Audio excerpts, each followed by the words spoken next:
네, 16장 17절부터 보겠습니다. 그 향로를 들고 다 나오라고 그랬었잖아요. 그래서 그것으로 하나님께서 누가 지도자로 하나님께서 누굴 세우셨는지 판가름하자 이렇게 얘기를 해서 제각기 향로를 들고 있는 겁니다. 향로 모두 250개입니다. 한 사람당 하나씩. 그래서 제가 이것은 실제로 이때 성막에서 쓰던 향로는 아니라고 그랬죠. 어찌되건 뭐 그건 중요한 건 아니고 다 향로를 가지고 있는 모습입니다. 그리고 18절에 모세 아론과 더불어 사람들이 이제 회막문에 섰습니다. 19절에 고라가 온 회중을 회막문에 모아놨습니다. 그리고 두 사람을 대적하려고 했습니다. 이것은 이제 그 고라가 여전히 자신의 뜻을 굽힐 생각을 하지 않고 여전히 이 모세 아론에게 대항하고 있다는 것을 이제 얘기합니다. 그리고 온 회중을 모았다고 그랬잖아요. 그죠? 온 회중을 회막문 앞에 모아놨습니다. 이 온 회중을 모아놓은 것도 고라가 온 회중을 모아놨다고 얘기하고 있어요. 그러니까 고라는 왜 그랬을까요? 하나님께서 자신을 선택을 하시면은 이제 모세와 아론이 그 권위를 완전히 상실하게 되는 거기 때문에 그럴 것이라 확신하고 사람들에게 다 보여주려고 그 장면을 다 보여주려고 온 회중을 모은 것입니다. 그만큼 고라가 자신의 뜻을 전혀 굽히지 않고 돌이키지 않고 있다는 것을 볼 수 있죠. 근데 우리가 생각해 볼 것은 이제 모세가 향로를 가지고 와라 이렇게 제안을 했을 때 하나님께 기도하고 사람들에게 그것을 제안했을 때 내일 여호와 앞에 서자고 이렇게 얘기를 했었어요. 이것은 하나님께서 이 고라 일당들에게 돌이킬 기회를 준 거였죠. 시간을 주잖아요. 메추라기 사건 때도 하나님께서 그렇게 시간을 줬었습니다. 시간을 줬는데도 고라와 그리고 그 일당들은 전혀 돌이킬 생각이 없었습니다. 오히려 그 죄악 가운데 하나님 말씀을 업신여기고 사실은 이제 모세와 아론을 업신여긴다기보다는 하나님의 말씀을 업신여기는 것이죠. 하나님께서 모세 아론을 세우셨으니까요. 그 하나님 말씀을 우습게 여기는 그런 마음이 오히려 더 강해져서 그 죄악이 이 마음속에 더 확신을 가지고 왔어요. 그래서 이제 온 회중을 다 불러 모아도 자기가 두렵지 않을 만큼 자기가 자신 있다. 자기가 선택될 자신 있다. 이런 죄악이 이 사람 고라의 마음속에 더 고집된 생각을 가지고 왔습니다. 하나님께서 주신 기회에 회개하고 돌이키지 않으니까 오히려 더 심각한 그런 상태가 된 거죠. 그 마음과 생각이 더욱더 단단해지고 고집스러워진 것을 볼 수가 있습니다. 그래서 이제 여호와의 영광이 온 회중에게 나타나셨어요. 근데 이때 하나님께서 20절에 모세와 아론에게 말씀하십니다. 그러니까 모세와 아론에게 따로 하나님께서 말씀을 하셨다는 겁니다. 이 부분이 중요한데 하나님께서 이제 심판을 하실 것인데 왜 모세와 아론을 또 따로 부르셔서 왜 모세와 아론에게 또 따로 말씀을 하셨을까요? 이것은 하나님께서 심판하시려고 하는 그 하나님의 모습 이면 속에 이들을 또 용서하시고자 하는 하나님의 그 마음이 있다는 것을 보여주고 있습니다. 그러니까 모세와 아론이 마지막까지도 이 이스라엘 백성들을 포기하지 않고 이스라엘 백성들을 위해서 중보할 것을 하나님께서 그들에게 요구하신 것이죠. 요구하신 것이고 그것을 기대하신 것입니다. 그래서 실제로 모세와 아론이 이 하나님 앞에서 이 이스라엘 온 회중들을 위해서 중보기도 합니다. 물론 이제 그것도 하나님께서 하신 것입니다. 하나님께서 모세와 아론에게 그런 마음을 주셨기 때문에 모세와 아론이 이제 그 마음으로 기도를 한 것입니다. 그러니까 그 심판하기 전에 하나님께서 모세 아론이 따로 부르신 것이 바로 하나님의 뜻이라는 것을 알 수 있죠. 마지막까지 진짜 마지막 찐막 찐막이죠, 찐막. 사실 기회를 한번 줬는데, 방금 이제 그 기회가 어떤 기회인지는 제가 방금 얘기했잖아요. 바로 심판하지 않으시고, 내일 다시 와라. 향로를 들고 와라. 이렇게 얘기하신 거 다 기회를 주신 거였어요. 돌이킬 기회를 주신 거였어요. 근데 끝까지 돌이키지 않고 더 그 죄악 가운데 고집이 세지니까, 그래도 더 이제는 기회를 주면 안 되는데 마지막까지 기회를 주시는 겁니다. 그래서 모세 아론을 부르시고 그들이 중보하게끔 하신 겁니다. 그리고 실제로 모세 아론은 자기 의지대로 또 중보 기도를 한 거예요. 중보 기도를 한 것입니다. 그래서 22절에 중보 기도를 하죠. 그래서 결론 우리의 결론 알잖아요. 결론은 고라와 그 일당들이 죽고 이스라엘의 온 회중이 죽는 일은 면하게 되었습니다. 모세의 중보기도로 이들이 또 다시 이 심판을 면하게 된 것입니다. 이들이 이스라엘 온 회중이 사실은 같이 죄를 범했습니다. 고라가 혼자 한 게 아닙니다.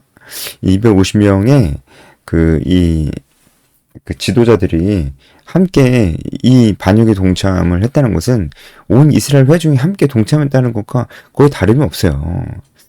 그런데 이들은 모세의 중보기도로 또 이 심판을 면하게 된 것입니다. 우리도 그렇습니다. 우리도 사실 이 심판을 다 받아야 되는 것이죠. 사실 고라 일당이 받은 이 심판은 이스라엘 모두가 받아야 될 심판이었습니다. 하지만 중보로 말미암아 심판을 면하게 되었어요. 우리도 마찬가지입니다. 우리도 우리의 죄로 인해서 다 멸망받아야 될 운명이지만 예수님의 대속 죽음, 예수님의 중보로 우리가 살게 된 것입니다.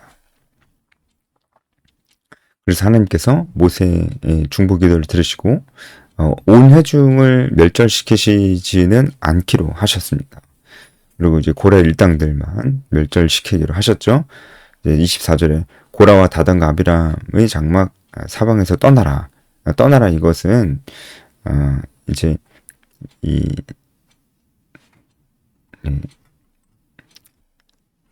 떠나라는 것은 그 자신을 분리하다는 뜻이에요. 분리하다. 그러니까 우리가 분리하다가 하면은 뭐가 생각납니까? 거룩이 생각나죠. 거룩이 구별되다라는 그런 뜻이니까요. 그러니까 떠나라라고 하는 것은 그들에게 이제 심판이 내려졌고 이제 동시에 모세 아론이 거룩하게 구별된 자라는 것을 이제 보여주고 있는 것이죠. 그래서 떠나라고 이렇게 말씀을 하시는 것입니다. 그리고 이제 결론은 다 났고 모세가 회중 앞에서 이제 하나님의 뜻을 전달하고 그리고 28절에 보면은 모세가 이런 얘기를 합니다. 28절에 보면은 여호와께서 나를 보내사 이 모든 일을 행하게 하신 것이요 나의 임의로 함이 아닌 줄을 이 일로 말미암아 알려라 이렇게 얘기를 합니다. 이것이 일단은 어떤 걸 의미하고 있냐면은 단순히 고라가 모세에게 반역해서 모세가 자신의 어떤 복수적인 의미로 이런 하나님께 어떤 빌었고 하나님께서 모세의 복수를 의미로 고라를 이렇게 심판하신 게 아니라는 것입니다. 모세 개인적인 게 아니고 이것이 하나님의 뜻이라는 거예요. 하나님의 뜻. 처음부터 하나님의 뜻이라는 겁니다.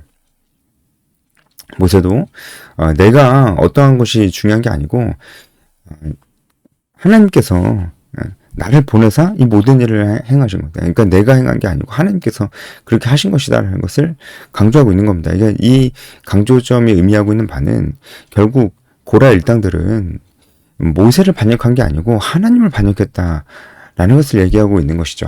정확히 하나님의 말씀을 업신여기고 우습게 여기고 그리고 믿지를 않았어요. 이제 그것이 모세를 향한 반역으로 나타난 것이죠. 이게 중요합니다. 그러니까 우리가 이제 이 말씀을 그냥 언뜻 보고 언뜻 적용하면 하나님께서 세우신 자에겐 절대로 반항해서는 안 된다.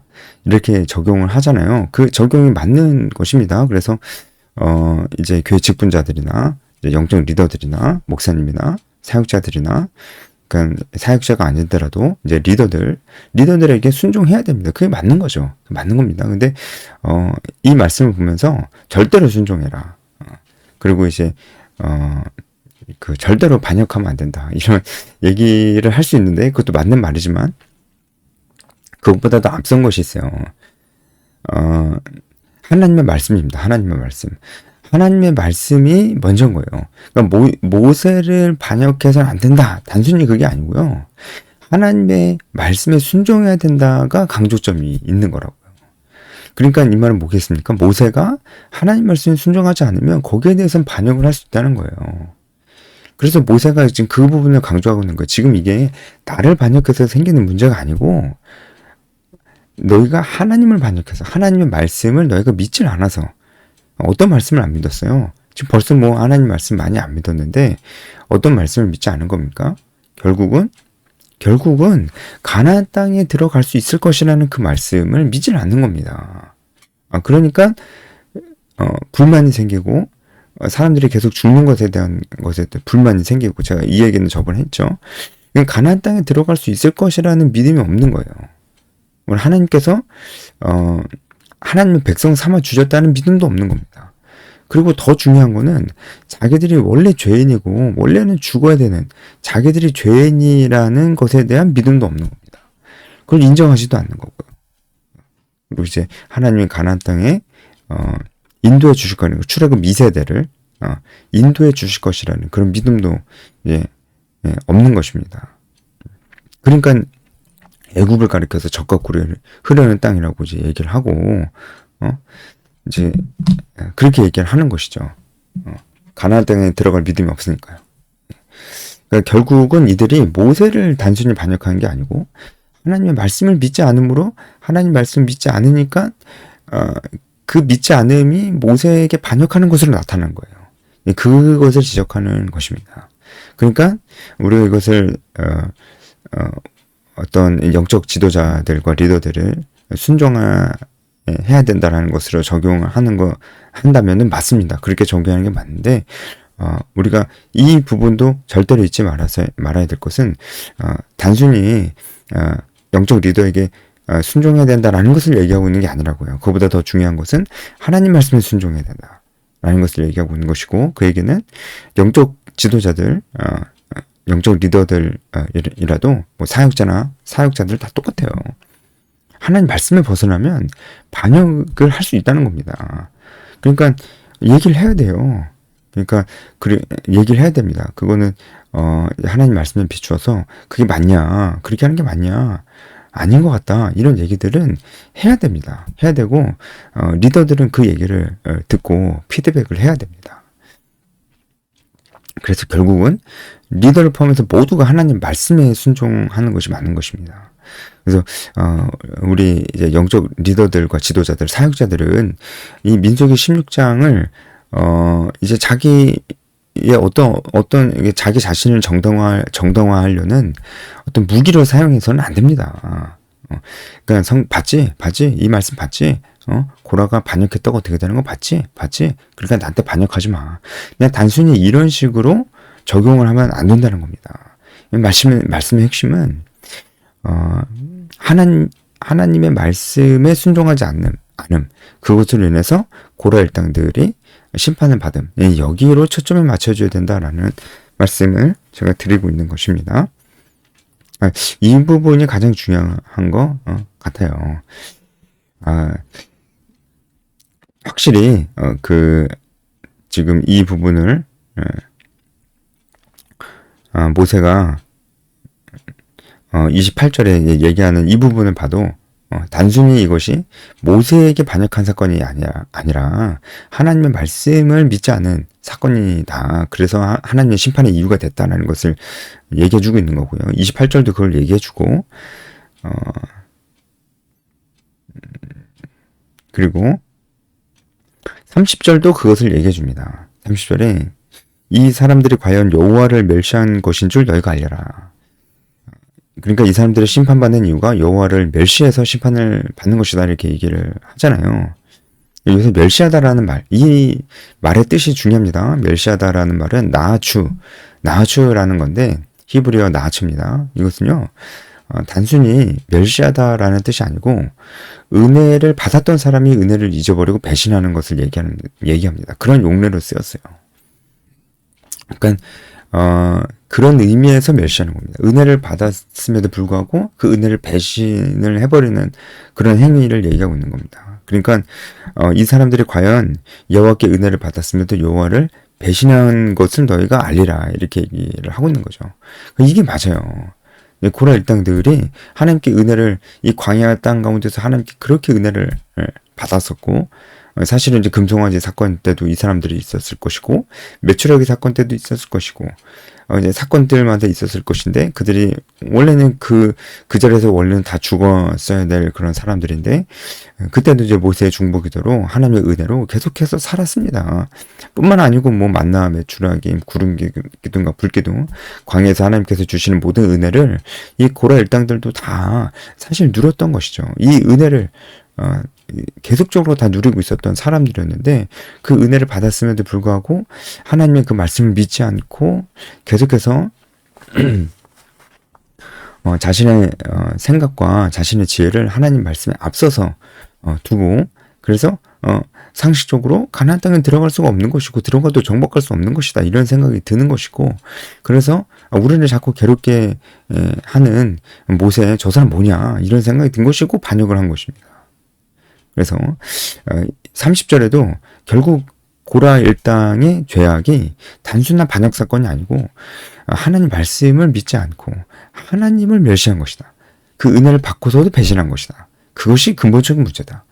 이렇게 얘기하고 있는 것을 우리가 알 수가 있습니다. 결국 이들은 끔찍하게 죽었습니다. 초자연적으로 죽었습니다. 모세가 바로 예언한 대로 모세 말이 끝나자마자 땅바닥이 그 입을 벌리고 이들을 삼켜 버렸습니다. 그리고 이스라엘 사람들은 모두 다 무서워서 도망갑니다.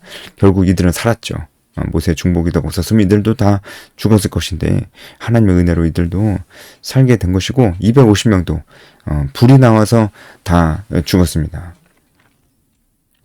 이것이 하나님이 이들을 향한 이제 심판이었고 이스라엘 백성들이 이것을 똑똑하게 보았습니다. 네. 이 정도면 우리가 충분히 묵상할 수 있을 것 같습니다. 여기까지 하겠습니다.